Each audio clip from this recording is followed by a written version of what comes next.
Hello there everyone, and welcome to another episode of the Silas Barimah podcast. Ideas have molded our present reality. All that we are aware of is as a direct result of an idea or a thought had by somebody which went through a rigorous trial cycle to be acknowledged by the parts in the general public. Today, I want to talk about one of the most mind-boggling ideas, which is determinism and non-determinism. At the incredibly fundamental level, the truth of our reality by all accounts seems to be non-deterministic.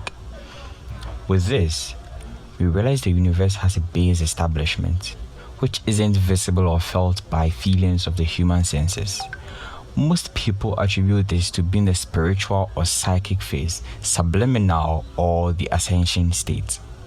Then the external piece of the universe, which is the user interface, also seems to be by all accounts deterministic and can be repeated or predicted and even simulated.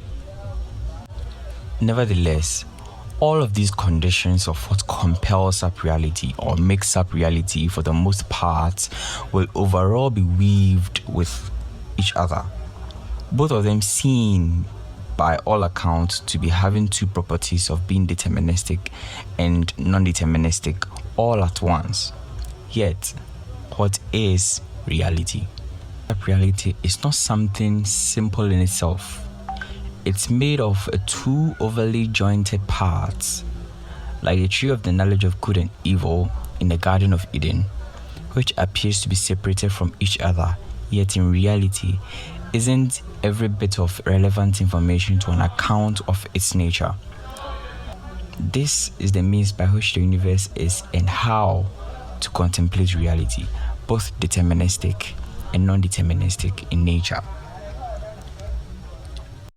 For what reason do I say this? The universe is made up of matter. Matter, as we've been shown in schools, is conceivably anything by any means having mass in space. Mass here could be either negative mass or positive mass. It's not things we could quantify by the ordinary estimating gadgets we have only. Some mass estimations are significantly much more complicated. This is where we tend to watch out and go much deeper into the subject.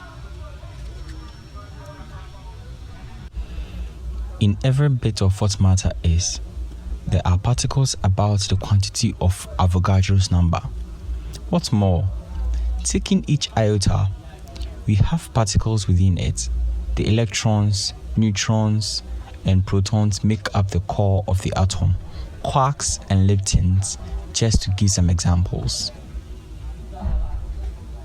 Now, the particularly dazzling thing about the atom was that when it was first discovered or thought of in 450 BC by Democritus, he truly felt that the atom is resolute or cannot be further broken down past its limits. Isn't that supposed to be a wonderful idea? Voila! I have found out reality. But then, that was not the end. The reality of the universe on every basic level, the reality of the universe on a very basic level had all the earmarks of being unchangeable. We couldn't do a considerable amount of anything to change the texture of what reality was made of.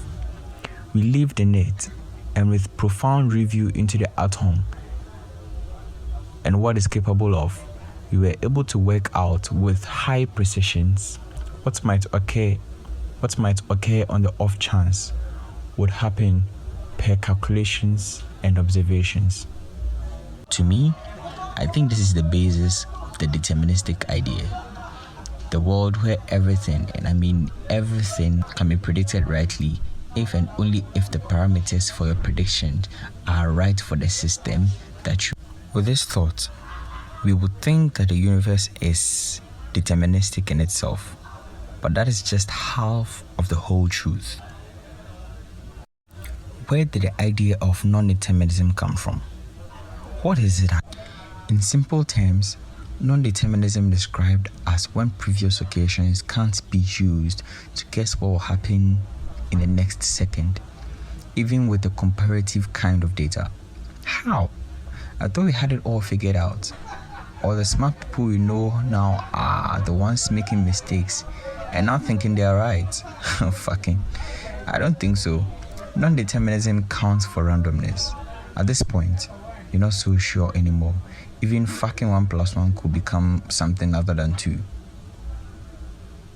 If the universe is made up of matter, which is in turn made of atoms, which are the smallest particle of any element, and in their complexity can still be predicted, then where from the randomness growing into non-determinism? I have no idea. Crazy as it may sound, maybe the atom isn't the smallest after all. Maybe the atom can be split further and further into something much, much deeper than we already know. And maybe this is where the randomness of the universe is spilling out of. This then raises the question, what the fuck then is the nature of the reality? Is it deterministic or non-deterministic? Well, I think I have an answer. Reality, as I already said, isn't what we see. What we see and experience every day in our lives, it's just the user interface. The user interface is to help humans to interact with the physical world and to get exactly what we need. The interface provides an option to create something that we want in the light of past events. It must be within certain limits to disallow certain uncertainty from springing up. That is the reason we have rules and regulations in our society, our order. Without the user interface, the whole universe will fall into chaos and doom. That is what the physical universe seems so deterministic. Just so you can interact with the physical world without thinking about the nitty-gritty of what it's made of, so you could live, survive, and procreate to match evolution as a collective whole into a much more perfect state where our minds can comprehend other truths about the universe, of which we're so limited in our cognitive capacity to comprehend or understand. The true nature of the universe is the non-deterministic parts, and you're not supposed to know us yet because it's ugly and very chaotic. So as humans, as people going about our day in activities, what do we have to do with this information? How should it impact our lives to evolve our instinctive behaviors and to master ourselves to live the best out of what we have? Indeed, we really need to master the idea behind determinism. We have to move with a clear and set goal, with significance. The failure of one to move without the ability to plan and set standards for his life makes reality really terrible, discouraging, and revolting for you, which in itself is something worth being thankful for, since it should move your psyche to see the universe in a manner that is reasonable and helpful for yourself and for anybody living in it. That is probably one of the ways we develop as a race and as people. If you want people to do something, either for you or for themselves or for the human race, you need to give them a reason to do so. Humans do things only when they see a sense in it. It could be in any form, self-satisfaction, whatever thing you think about, anything that you think you could do to get a person on board. So what's important to know right here? You need to get to know people at a personal level at least. You need to study humans to know what makes them tick so that you could associate with them, or so they can get interested in you and like you. That's why relationships are important and it's a fundamental necessity for life. Give people undeniable reasons to do things or act. Be curious, ask questions, don't be shy. Be confident, move calculably and with intent. Let everything you do carry or flow with intent, no matter how small or obscure or vague or meaningless or foolish it may seem. Continue to do it, and you will master the deterministic world sooner or later.